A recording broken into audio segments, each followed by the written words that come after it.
Professor Black Ops, cybersecurity for the people. You see it, let's get it. Abortion charges from Facebook Messenger. We always talk about you're being watched, so and now we're gonna see a quick article. Let's read it.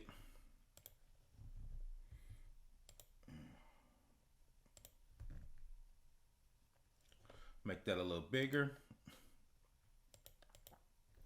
Nebraska woman faces abortion related charges after cops seize family Facebook messages. I don't know. That's a violation of First Amendment rights, but it is what it is. Once again, we you got to know you're being monitored and watched on these cyber streets. A Nebraska woman has been charged with helping her teenage daughter in her pregnancy at about 24 weeks after investigators uncovered Facebook messages in which the two discussed using medication to induce abortion plans to burn the fetus afterwards.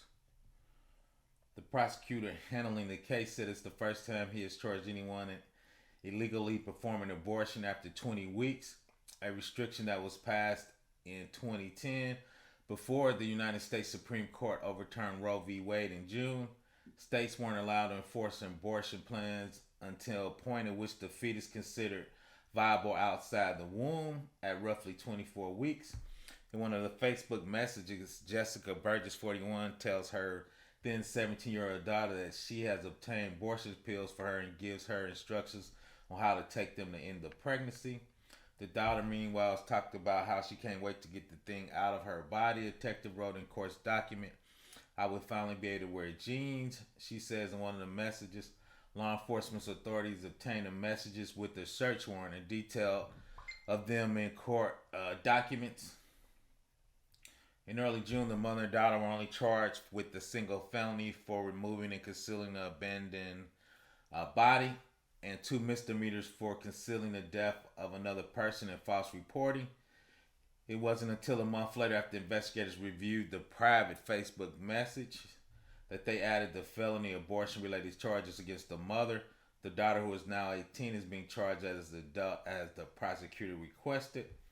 Burgess' attorney didn't immediately respond to messages Tuesday, and the public defender representing the daughter declined to comment. When first interviewed, the two told investigators that the teen had unexpectedly given birth to a stillborn baby in the shower in the early morning hours of October 2020. They said they put the fetus in the bag and placed the bag in the back of their van and later drove several miles north of the town where they buried the body with the help of a 22-year-old man. A man who the Associated Press is not identifying because he has only been charged with the misdemeanor has pleaded no contest to help to burying the fetus on the rural land in his parents' own Norfolk in northeast Nebraska. He's set to be sentenced later this month. In court documents, the detective said the fetus showed signs of thermal wounds and the man told the investigator the mother and daughter then burned it.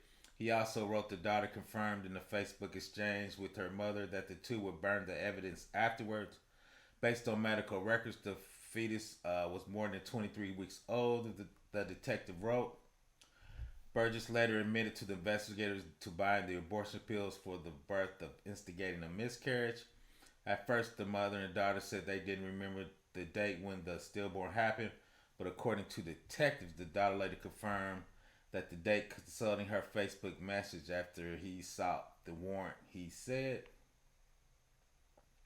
Madison County Attorney Joseph Smith told the Star that he's never filed charges that related to performing abortion illegally in his 32 years as a county prosecutor. He didn't immediately respond to the message from the AP on Tuesday. The group of national advocates for pregnant women said support abortion rights found 1,331 arrests or detentions of women for crimes related to pregnancy from 2006 to 2020. In addition to the current 20-week abortion ban, Nebraska tried but failed earlier this year to pass the so-called trigger law that would have banned all abortions when the Supreme Court overturned Roe v. Wade.